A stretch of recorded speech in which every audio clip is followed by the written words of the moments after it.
All right, everybody. Sting MD back here again. We ended on a loss yesterday, and that was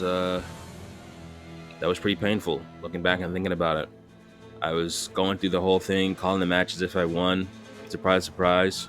Megalompany is still beastly, but we're back. We move, and let's get a win. So, basically the same team as you saw before. Similar cast of characters. Blah blah blah. Legend ZA. Blah blah blah. Not a lot of Pokemon. Blah blah blah. Great for me to come back. All that spiel that I said last time and the time before that. Let's get into it. Stinky MD versus Sinner Sunner.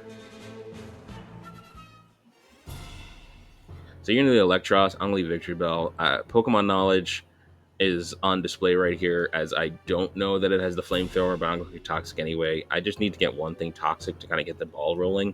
It's helpful to orient me to how I want this strategy to play out when I see one thing get toxic. I didn't know that Mega Electros also had Levitate, because it has this other thing called Ion Battery. No, what? Okay, so maybe it Mega Evolves and got... Look, I didn't know, okay? I didn't know. I was ignorant.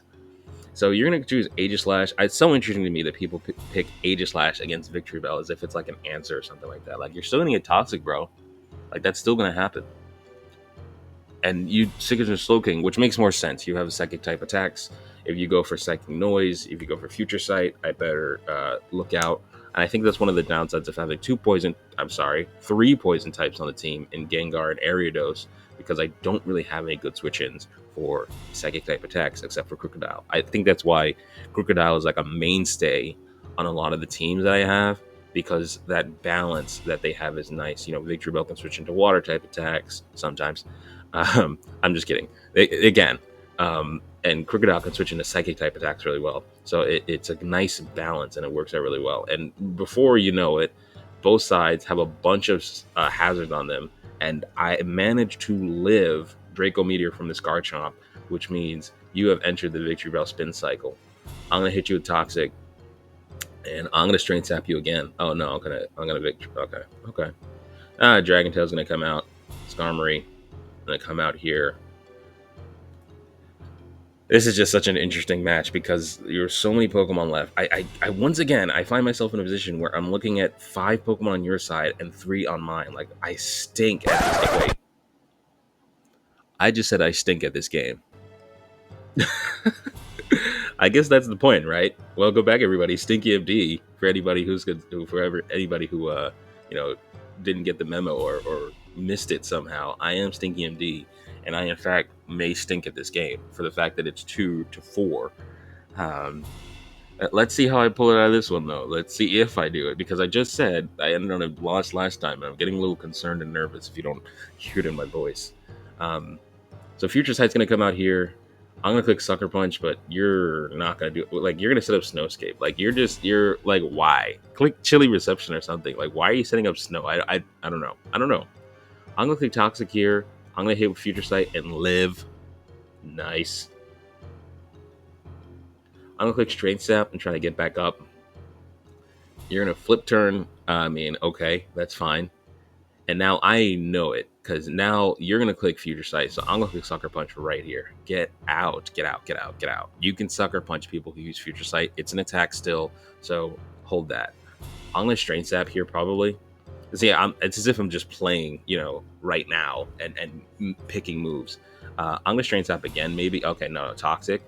Yeah, as long as you don't have something crazy like Dual Wing Beat, which is totally fair for a Dragonite to have, I should be fine. But now that I got you in the Victory Bell spin cycle, which means you're Toxic, and now you have to make the decision between, do I switch out and step on rocks and spikes when I come back in, or, oh wow, you just quit. I don't think you should have quit there, but I mean, getting caught in the Victory Bell spin cycle will do crazy things to people. I actually think it's actually fair to quit, because Aegislash was going to come back out and get hit by all that stuff. Vaporeon. It's just, again, this is the pinnacle of what I'm trying to do here. You're Toxic, you're minus attack, you're a physical attacker, and you're like, should I stay or should I go? All right, back in the win column. Feeling good about myself again. Let's switch to another match. This was not 57 turns, so we can do another one. All right, we've successfully made the transition. I think the one thing I'll call out for this team is the Chandelure. No. You've seen Chandelure already. Well, again, like fire immunity, normal type immunity. I like entry hazards, and so being able to switch in Chandelure against those is great. Chandelure is not great to switch in against entry hazards because you have threats like Excadrill and Starmie that do rapid spin, and both of those guys can handle Chandelure in their sleep. Even if I switch in and I'm immune, then I'll just get slapped with the, Earthquake or Scald or, Splash. Like anything will take out the Chandelure. And I don't have Scarf on it, even though if I did have Scarf on it, it would be a better punish. I have Heavy Duty Boots instead. So that's something for me to think about. But just so you know, just so you know. I guess Gyarados may be new too. I did play around with like having an Intimidate core because there's so many physical attackers in the metagame that I've come to find, and then you just have Greninja, who's just like, literally, I ended up playing Greninja at some point just to be able to not, like, Greninja to beat Greninja. That was poorly said. I played Greninja to beat Greninja because I couldn't find anything else to properly counter it. But enough rambling, staring at a blank screen. Let's ramble and stare at a screen that has moving and pictures and stuff. Let's get into it. Stinky MD versus Luculino. So Meowstic's going to come out. I think the who leads on my team is so important because it helps me establish the momentum. Having Meowstic is a neutral lead. And you're just going to go out into Greninja here. I'm going to click Fire Blast because I have to click the obvious attack in front of a Scizor. If I click something like Energy Ball, and you miss Hydro Pump. So, you know what? Just get out. Just get out. Just get out. Oh my goodness. You don't understand. Like, even watching this back, seeing a Greninja go down, that's one of my favorite things. I'm going to click Energy Ball on the Starmie because you're toxic. Like, I have to commit now because you're not going to... you're not going to be able to rapid spin in a different way. That's why you switched out. So I'm going to Fire Blast here, take out the Scizor. Aegislash is going to come out, and all of a sudden, and I have to say, like I've been talking a lot about how I've been down in a lot of battles, and I don't want to pat myself on the back too much for being up 5-4. But this was a battle that I recorded yesterday, as of recording this video, and so I'd like to think that I've gotten better at piloting this team. I actually don't think that this is an Intimidate core now that I think about it. If I recorded yesterday, it may have been an Intimidate core, or it may have been like a Moxie duo, like of Gyarados and Crocodile there. You click Shadow Ball and go in a stance change. You're toxic stalling yourself, my friend, because I'm still going to be able to lower your attack. I'm still going to be able to do all that stuff. I think Victory Bell kind of suffers from like 4 move syndrome.